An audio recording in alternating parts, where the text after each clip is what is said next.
2000 தடவை கள்ளக்காதலனுடன் பேசிய ஐஸ்வர்யா போனில் கேட்ட பிசி. இந்த கணவனுக்குமா இந்நிலைமை? கடவுளே! மத்திய பிரதேச மாநிலத்தில் நடந்த ஹனிமூன் கொலை சம்பவம் போலவே கடந்த வாரம் ஜார்க்கண்ட் மாநிலத்திலும் இன்னொரு பெண் தன்னுடைய கணவரை கொலை செய்திருந்தார். அதேபோல உத்தரப்பிரதேச மாநிலத்திலும் 2 நாளைக்கு முன்பு ஒரு கொலை நடந்தது. தற்போது இன்னொரு அப்பாவி நபர் இளம் மனைவியால் பலியாகி இருக்கிறார். தெலுங்கானா மாநிலத்தில் இப்படி ஒரு சம்பவம் நடந்துள்ளது. ஜோகுலம்பா கட்வால் மாவட்டத்தை சேர்ந்த தேஜஸ்வர் என்பவருக்கு 32 வயதாகிறது. தனியார் நில சர்வேயராக வேலை பார்த்து வருகிறார். இவருக்கு ஆந்திர மாநிலம் கர்னூல் மாவட்டம் கல்லூரை சேர்ந்த ஐஸ்வர்யா என்ற பெண்ணுடன் கடந்த பிப்ரவரி 11ஆம் தேதி திருமணம் நிச்சயம் செய்யப்பட்டது. ஆனால் திருமணத்துக்கு 5 நாளைக்கு முன்பு ஐஸ்வர்யா மாயமானார்.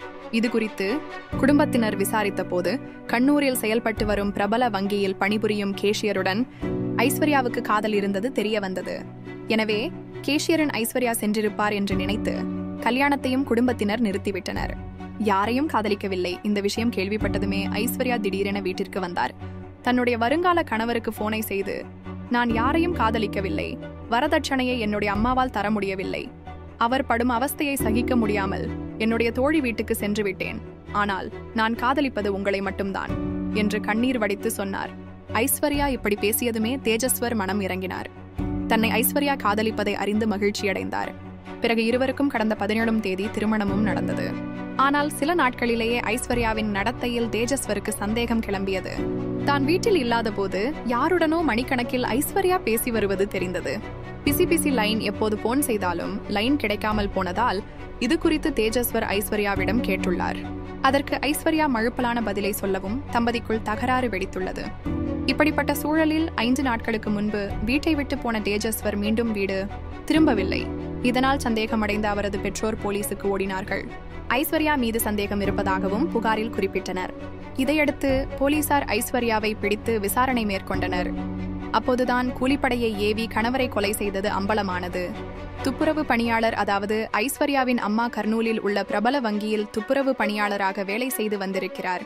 அப்போதுதான் வங்கியில் கேஷியராக பணிபுரிந்த நபருடன் ஐஸ்வர்யாவுக்கு கள்ளத் தொடர்பு ஏற்பட்டது. இதனால் அடிக்கடி வீட்டுக்கும் கேஷியர் வந்து சென்றுள்ளார். இப்படிப்பட்ட சூழலில்தான் தேஜஸ்வருடன் ஐஸ்வர்யாவுக்கு திருமணம் நடந்துள்ளது. அப்போது கூட கள்ளக்காதலனுடன் ஐஸ்வர்யா போனில் பேசி வந்துள்ளார். தேஜஸ்வர் ஊரில் இல்லாத போதும் ஆண் நண்பரை வீட்டுக்கு அழைத்து உல்லாசமாக இருந்து வந்துள்ளார். 2000 தடவை போன், இதுவரை 2000 தடவைக்கு மேல் கள்ளக்காதலனுடன் செல்போனில் இனிக்க பேசினாராம் ஐஸ்வர்யா. இதனால் தம்பதிக்குள் பிரச்சனை ஏற்பட்டுள்ளது. அப்போதுதான் தேஜஸ்வரை கொலை செய்ய ஐஸ்வர்யா திட்டம் தீட்டி கூலிப்படையினருக்கும் பணம் கொடுத்துள்ளார். தேஜஸ்வர் சர்வேயர் என்பதால் கூலிப்படையை சேர்ந்தவர்கள் தங்களது நிலத்தை அளக்க வேண்டும் என்று சொல்லி காரில் தேஜஸ்வரை அழைத்து சென்றுள்ளனர்.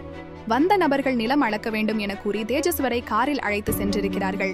அப்போது காரில் செல்லும் போதே கூலிப்படையினர் திடீரென கத்தியை எடுத்து தேஜஸ்வரின் கழுத்தை அறுத்துள்ளனர். அத்துடன் வயிறு உள்ளிட்ட பகுதிகளில் சரமாரியாக குத்தி கொன்றுள்ளனர். தாய்மகள் கைது பிறகு உயிரிழந்த தேஜஸ்வரின் உடலை பன்னியம் அடுத்த சுகாரிமேட்டு பகுதியில் வீசிவிட்டு தப்பியிருக்கிறார்கள்.